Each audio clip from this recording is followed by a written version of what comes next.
देवभूमि में आजादी के अनुपात में आए तेज बदलाव ने सरकार के कान खड़े कर दिए हैं। भू कानून की मांग को लेकर सरकार पहले ही सासत में थी। अब उत्तराखंड की आबादी में मुस्लिमों की बढ़ती संख्या और उसे लेकर लोगों में लगातार बढ़ रहे गुस्से ने राज्य की शांत आबादी को गर्म कर दिया। हर तरफ अब विद्रोह के स्वर उठने लगे। हालत ऐसी है कि उत्तराखंड के कई गांवों में ऐसे बोर्ड लगा दिए गए हैं कि मुस्लिमों को गांव में घुसने नहीं दिया जाएगा।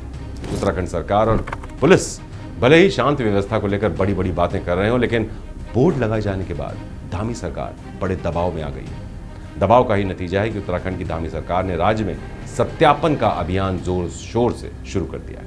उत्तराखंड आबादी का समीकरण तेजी से बदला और अब गैर हिंदुओं की बढ़ती आबादी पर लोगों का गुस्सा फूट पड़ा है। मूल निवास और भू कानून की मांग कर रहे लोगों ने अब धामी सरकार के खिलाफ आंदोलन छेड़ दिया और खुद ही संज्ञान लेते हुए कई जगहों पर गैर हिंदुओं की एंट्री बैन कर दी है। उत्तराखंड में तेजी से बदलती डेमोग्राफी पर अब सीएम धामी भी चिंता जाहिर कर रहे हैं।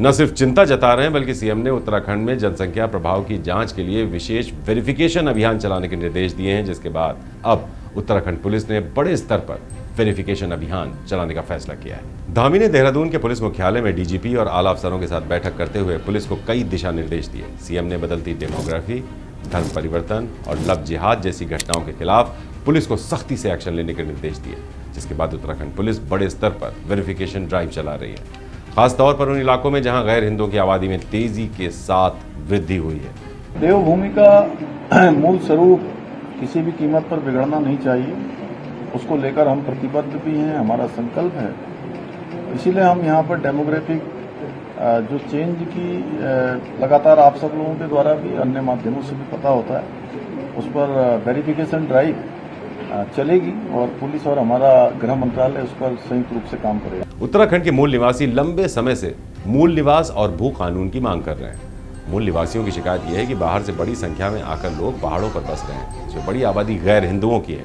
पहाड़ों में लगातार होती घुसपैठ की वजह से यहाँ की डेमोग्राफी बिगड़ती जा रही है, जिससे देवभूमि के मूल निवासियों के अधिकारियों के लिए ये एक बड़ा खतरा बन गई है। मूल निवासियों का कहना है कि उत्तराखंड देवभूमि है जो देश और दुनिया में अपने तीर्थ स्थलों के लिए जानी जाती है। देवभूमि में हिंदुओं की आबादी का कम होना और गैर हिंदुओं की आबादी का बढ़ना देवभूमि की मूल पहचान के लिए भी बड़ा संकट है। इसलिए सरकार को उत्तराखंड की डेमोग्राफी सुधारने के लिए सख्त कानून बनाने चाहिए। युवा आक्रोश में है, युवा चाहता है और हमारे बुजुर्ग भी चाहते हैं कि उत्तराखंड की सभ्यता और अस्तित्व बचे। वो सभ्यता अस्तित्व तब बचेगी जब सख्त भू कानून आएगा, मूल निवास 1950 आएगा, स्थायी राजधानी कैसे आएगा। उत्तराखंड के सीमावर्ती जिलों में गैर हिंदुओं की आबादी तेजी से बढ़ रही है। देहरादून, हरिद्वार, नैनीताल, पौड़ी और टिहरी वो जिले हैं जहां गैर हिंदुओं और खासतौर पर मुस्लिमों की आबादी में तेजी से वृद्धि देखी गई है, जिसे देवभूमि की डेमोग्राफी बदलने की गहरी साजिश करार दिया जा रहा है। पहाड़ों पर डेमोग्राफी सुधारने के लिए सख्त कानून बनाने की मांग लंबे अरसे से की जा रही है, लेकिन इस मांग ने तब और ज्यादा जोर पकड़ लिया जब हालिया अपराधों के घटनाक्रम में गैर हिंदुओं के नाम सामने आने लगे। महिलाओं से छेड़छाड़ से लेकर बच्चियों से दरिंदगी तक पिछले कुछ दिनों में कई ऐसी वारदातें हुई जिसमें आरोपी मुस्लिम थे। इन वारदातों के खिलाफ लोगों ने न सिर्फ सड़कों पर उतरकर प्रदर्शन किया बल्कि सरकार से घुसपैठियों के खिलाफ कड़ी कार्रवाई की मांग की। उत्तराखंड के मूल निवासियों का आरोप है कि बाहर से आने वाले गैर हिंदू न सिर्फ उत्तराखंड में आकर बस रहे हैं बल्कि कई तरह की गैर कानूनी गतिविधियों को भी अंजाम दे रहे हैं, जिससे पहाड़ों का माहौल खराब हो रहा है और कानून व्यवस्था बिगड़ रही है।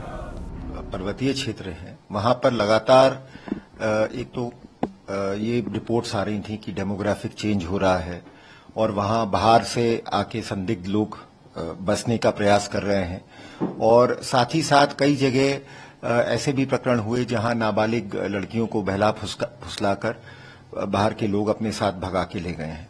तो ये सारी चीजें मैं समझता हूं जेन्युइन कंसर्न्स हैं और ये मतलब चूंकि स्थानीय जनता इन सारी चीजों को लेके थोड़ा चिंतित है, परेशान है और आक्रोशित भी है, तो ये सब हमारे लिए मतलब लॉ एंड ऑर्डर से संबंधित बड़े महत्वपूर्ण विषय हैं। साल 2011 के बाद से देश में जनगणना के आंकड़े नहीं आए।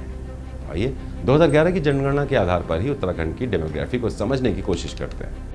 उत्तराखंड का गठन 2000 में हुआ। नया प्रदेश बनने के बाद उत्तराखंड में 2001 में पहली जनगणना हुई। 2001 की जनगणना के मुताबिक उस वक्त उत्तराखंड में मुस्लिमों की आबादी महज 1 लाख के आसपास थी, जो साल 2011 में बढ़कर 14 लाख पहुंच गई।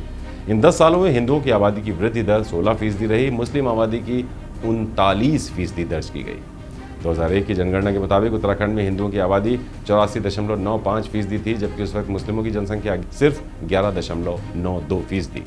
लेकिन जब 2011 में जनगणना हुई तब हिंदू आबादी घटकर 82.97 रह गई और मुस्लिम आबादी बढ़कर 13.95 हो गई। इस तरह महज 10 सालों में ही मुस्लिम आबादी में 2% की बढ़ोतरी देखी गई। 2011 की जनगणना के आंकड़े बताते हैं कि देवभूमि मुस्लिम आबादी तेजी से बढ़ी और हिंदू आबादी घटी।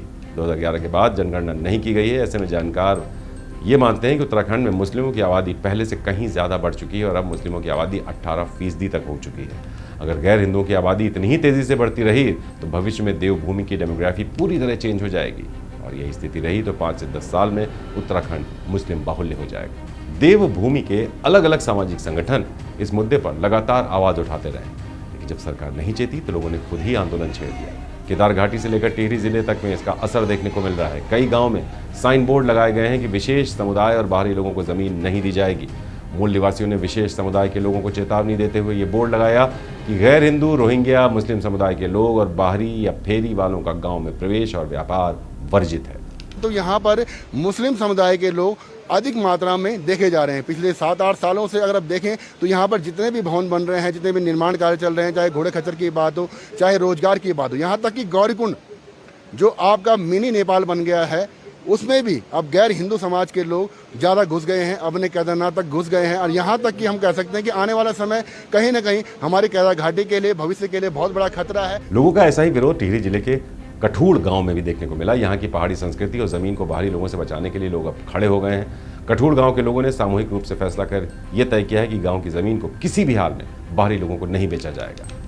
समाज में भी फर्क पड़ रहा है, क्यों अभी तक तो हम सिर्फ एक ही जाति के लोग यहाँ पर रहते हैं, लेकिन ये असामाजिक तत्व हैं जो बाहर क्यों इतनी महंगी ज़मीन ये ले रहे हैं। हम भी इस गांव में रह रहे हैं, हम भी ज़मीन ले सकते हैं, लेकिन 2 लाख रुपए, 2.5 लाख रुपए, 3 लाख रुपए नाली ले रहे हैं। इनके पास ऐसी कौन सा धंधा है जो यहाँ 3 लाख रुपए वो मार्जिन नाली से निकाल सकते हैं। मुझे तो लगता है ये सब असामाजिक तत्व हैं, बाहर से भागे भगोड़े हैं, जिनको शासन द्वारा हो सकता है कुछ सरकार के कर्मचारियों द्वारा कुछ सहयोग मिल रहा है, जो तो इतने बड़े स्तर पर खरोद फरोख्त नहीं होती। हमारा उद्देश्य ये है कि जो बाहर के लोग यहाँ पे ज़मीन ले रही हैं वो अपने साथ अपने रीति रिवाज, अपनी संस्कृति अपने साथ लेके आ रहे हैं, जिससे हमारे रीति रिवाज संस्कृति प्रभावित होगा। और जो हमारी पहले पूर्वजों की ज़मीन है, कुछ लोग अपनी मातृभूमि को, अपनी भूमि को चंद पैसों के लालच में बेच रहे हैं। इस क्षेत्र में जितनी भी ज़मीनें बिकी हैं उनमें ना कहीं ग्राम प्रधान हो, पूर्व प्रधान हो, आने वाला प्रधान हो, इस क्षेत्र का नेता हो, ज़्यादातर ये लोग इस काम में शामिल हैं जो नेतागिरी में हैं। चलिए अब आपको ये भी बताते हैं कि उत्तराखंड के लोग किस समुदाय विशेष के खिलाफ गुस्से में हैं और क्यों हैं। दरअसल इस जन आक्रोश की एक बड़ी वजह देवभूमि में बढ़ा क्राइम और उस अपराध में विशेष समुदाय के लोगों की संलिप्तता है। कुछ दिन पहले ही चमोली जिले के नंदनगर घाट में एक विशेष समुदाय के युवक की ओर से नाबालिग लड़की के साथ छेड़खानी के बाद जमकर हंगामा हुआ था।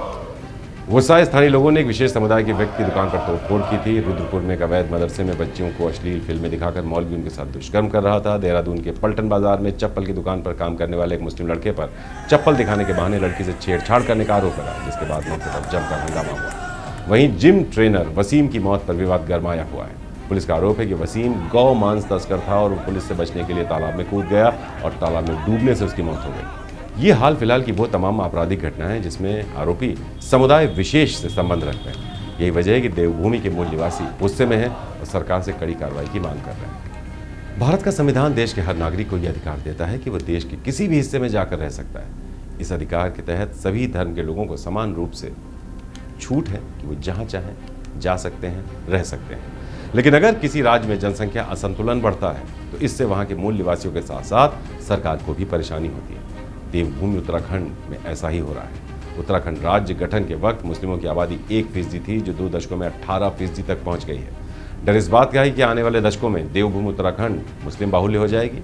इसलिए धामी सरकार जनसंख्या संतुलन कायम करने के लिए वेरिफिकेशन अभियान चला रही है। इस अभियान के तहत लोगों से उनकी पहचान पूछी जाएगी और गलत तरीके से या फिर पहचान छिपाकर देवभूमि में अवैध तरीके से रह रहे लोगों पर पुलिस कार्रवाई करेगी।